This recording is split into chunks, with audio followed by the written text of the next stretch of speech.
Hello students, आज हम लोग संगीत में अब्दुल करीम खां के जीवन परिचय के बारे में पढ़ेंगे। तो सबसे पहले अब्दुल करीम खां का जन्म स्थान कहाँ है वो हम जानेंगे। इनका जन्म स्थान है सहारनपुर के किराना गांव में इनका जन्म हुआ था। ठीक है। और इनके घराने में जितने भी प्रसिद्ध गायक, तंत्रकार व सारंगी वादक हैं वो सब इनके घराने में मौजूद हैं। इनके पिता का नाम काले खां एंड चाचा का नाम क्या है, अब्दुल खां। तो ये दोनों संगीत के बहुत ही जानकार थे। तो इन्होंने अपनी जो प्राथमिक शिक्षा प्राप्त की है बचपन में, वो इन्होंने अपने पिताजी से और अपने चाचा से ही प्राप्त की है। तो पिताजी हुए काले खां और चाचा हुए अब्दुल खां। इन दोनों ने ही अब्दुल करीम खां को संगीत की शिक्षा दी, जिससे कि ये बहुत ही अच्छे गायक हुए। तो जब अपने घर में कोई संगीत से ताल्लुक रखते हैं तो बच्चे भी इंटरेस्ट लेते हैं, और शुरू से ही इस चीज का वातावरण अगर मिलता जाए तो बचपन से ही हमें संगीत में रुचि मिलने लगती है, जिससे कि हम बहुत अच्छा गाने लगते हैं। तो अब्दुल करीम खां के साथ भी ऐसा ही कुछ हुआ। इनके पिताजी और इनके चाचा दोनों संगीतकार थे, तो उन्होंने ही इनको शिक्षा दी और ये बचपन से ही बहुत अच्छा गाने लगे।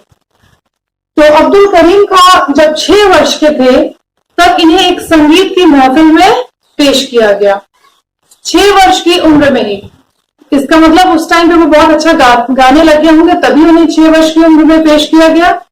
और जब वहां पे वो गाए तो उन्होंने वहां पे बहुत ज्यादा तारीफें बटोरी। ठीक है, बहुत अच्छा गाए। तो ये तो हो गई उनकी उस संगीत महफिल की बात। आगे फिर क्या हुआ, 15वें वर्ष में जब इन्होंने संगीत कला में इतनी उन्नति कर ली कि तत्कालीन बड़ौदा नरेश ने अपने यहाँ दरबार गायक के रूप में इन्हें नियुक्त कर लिया। ठीक है। बड़ौदा में 3 वर्ष रहने के बाद 1902 ईस्वी में प्रथम बार वह बंबई आए और फिर नीरज गए। मधुर और सुरीली आवाज के लिए वो जाने लगे और हृदयग्राही गायक के कारण दिनों दिन इनकी लोकप्रियता बढ़ती गई। हृदयग्राही मतलब हृदय से गाने वाले, बिल्कुल डूब के किसी भी गाना को, किसी भी गायकी को बहुत हृदय से फील करके गाने लगे, जिसके लिए वो इस चीज के लिए बहुत प्रसिद्ध हो गए और उनकी लोकप्रियता बढ़ती गई। सन 1913 ईस्वी के लगभग में अब्दुल करीम खां पूना में आर्य संगीत विद्यालय की स्थापना की। 1913 ईस्वी में आर्य विद्यालय समिति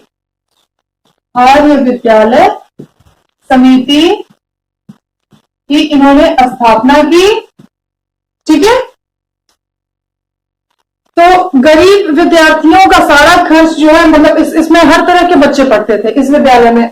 अमीर भी थे, गरीब भी थे, जो पैसा नहीं भी देने वाले थे वो भी थे। तो जो पैसा देने में सक्षम नहीं थे, जो गरीब विद्यार्थी थे, उनका जो भी खर्च होता था वो सारा ये विद्यालय ही उनका खर्च उठाता था। ठीक है। तो ये एक सहायता के तौर पे भी खोल दिए कि जिनको भी संगीत सीखने की रुचि होगी वो हमारे यहाँ सीख सकते हैं। तो एक शाखा जो है आर्य विद्यालय समिति का एक ब्रांच, एक शाखा इन्होंने बंबई में भी खोल दिया। तो 1917 ईस्वी में खान साहब ने बंबई में भी स्थापित कर दी और 3 वर्षों तक वह बंबई में वहीं पे इनको रहना पड़ा। ठीक है। इन दिनों इन्होंने एक कुत्ते को बड़े विचित्र ढंग से स्वर देने के लिए सिखा लिया था। अब्दुल करीम खान ने क्या किया, उस दौरान जब उन्होंने वहां पे संगीत विद्यालय समिति खोल दिया और विद्यालय समिति के नाम से बंबई में, तो उस टाइम पीरियड के दौरान उन्होंने क्या किया, एक कुत्ते को भी स्वर देने के लिए ट्रेनिंग दे दी। और उस टाइम पे जो भी इंसान मतलब उस कुत्ते को स्वर देते हुए सुने थे, वह मुंबई में आज भी मौजूद है। ठीक है। मतलब जब ये बुक लिखी गई थी तब की बात है कि वह आदमी आज भी मौजूद था जो उन्हें सुना था। तो मुंबई में अमरोली हाउस के जलसे में वह कुत्ता रहता था। और 1920 ईस्वी में विद्यालय को किसी कारणवश बंद करना पड़ा। दुर्भाग्यपूर्ण क्या हुआ, किसी भी कोई ऐसी एक वजह रही जिनकी वजह से उस विद्यालय को उन्होंने बंद कर दिया। ठीक है, तो फिर खान साहब नीरज आकर बस गए और अंत तक वो वहीं रहे। खान साहब गोबरहारी वाणी की गायकी गाते थे। 4 तरह की वाणी होती है, तो उसमें एक गोबरहारी वाणी भी है, तो उनकी गायकी खान साहब गाते थे। इनकी बहुत सारी गायकी प्रसिद्ध हुई, जिसमें कि एक ठुमरी वह गाते थे, पिया बिन नाही आवत चैन। एक ठुमरी है इनकी, पिया बिन नाही आवत चैन।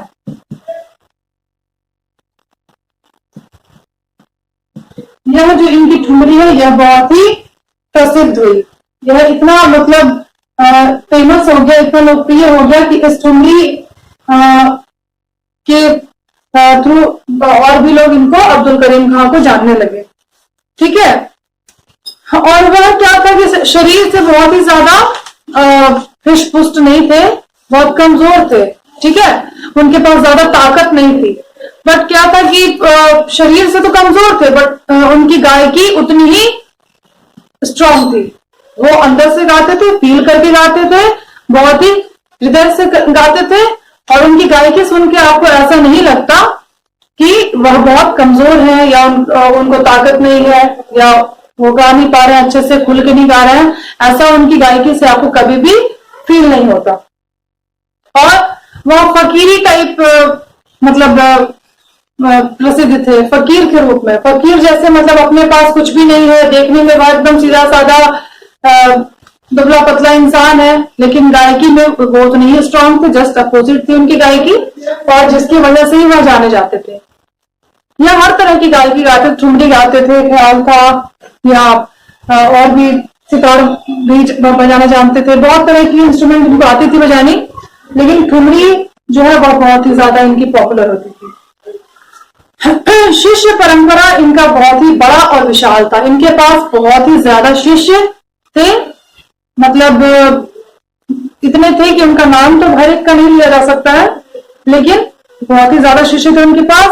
और ऐसा इनके बारे में कहा जाता है कि जितने ही वो शरीर से वीक थे, उतना ही उनका जो है अंदर से जो दूसरों के प्रति उनकी सहायता के लिए भावना थी, या केयरिंग की भावना थी, वो उतनी स्ट्रांग थी। ठीक है ना, बहुत ही ज्यादा उदार दिल के थे, दूसरों के प्रति उनकी भावना बहुत ही साफ रहती थी, दूसरों के प्रति जलन नहीं, ईर्ष्या नहीं, बहुत ही उदार दिल के वह इंसान थे। तो उनकी गायकी में जो शिष्य उनके बने थे, वो बहुत ही प्रसिद्ध गायिका थी, वो उनके शिष्य थी। उनका नाम था हीराबाई बड़ौदेकर।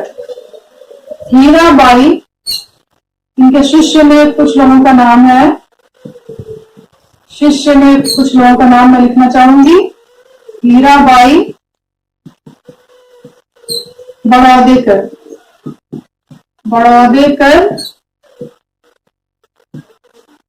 और भी इनके कुछ शिष्य थे, जैसे सवाई गंधर्व,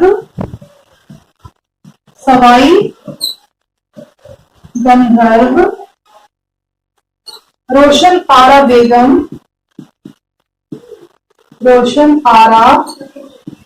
बेगम और सरस्वती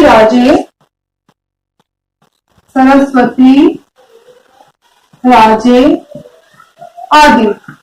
मतलब ये सब उनके कुछ प्रमुख शिष्य थे, जिसमें कि हीराबाई बड़ौदेकर जो है वह उनसे किराना घराने की गायकी सीखी थी। ठीक है, हीराबाई बड़ौदेकर ने किराना घराने की गायकी अब्दुल करीम खां से सीखी थी। ठीक है, फिर क्या हुआ कि वह ये तो उनके शिष्य की बात हो गई, और इनको हमेशा कहीं भी कुछ ऐसा कार्यक्रम होता था तो अब्दुल करीम खां को इनवाइट किया जाता था। तो एक बार इनको मद्रास बुलाया गया किसी जलसे में, तो वह गए वहां पे, फिर वहां का कार्यक्रम जब समाप्त हुआ तो सहायता के तौर पे, मतलब किसी ऐसे कार्यक्रम में सहायता के तौर पे किसी जलसे में इन्हें पौंडीचेरी से भी आमंत्रण आया। तो इन्हें पौंडीचेरी जाना था मद्रास से ही, ठीक है। तो मद्रास से जब ये पौंडीचेरी जा रहे थे तो वहां पहुंचे नहीं, अचानक क्या हुआ, बीच में इनकी तबीयत बिगड़ गई। और अब्दुल करीम खान की तबीयत इतनी बिगड़ गई कि खान साहब वहीं पे सोच लिए कि नहीं, अब मैं नहीं जा पाऊंगा और मुझे यहीं से रिटर्न होना पड़ेगा। तो फिलहाल वहां पे वो क्या किए कि उसी स्टेशन पे वो, वहां पे जो एक स्टेशन था, स्टेशन का नाम भी है कुछ अजीब टाइप का नाम भी है, सिंघपोयम कोलम, सिंघपोयम कोलम स्टेशन है, जहां पर वह अपनी यात्रा को वहीं पे रोक दिए और वहीं पे उतर गए, ठीक है। यहीं पे इसी स्टेशन पे यह ट्रेन से उतर गए। वहां उतरने के बाद उन्हें बहुत ही बेचैनी महसूस हो रही थी, बहुत अंदर से बहुत बेचैन हो रहे थे वो।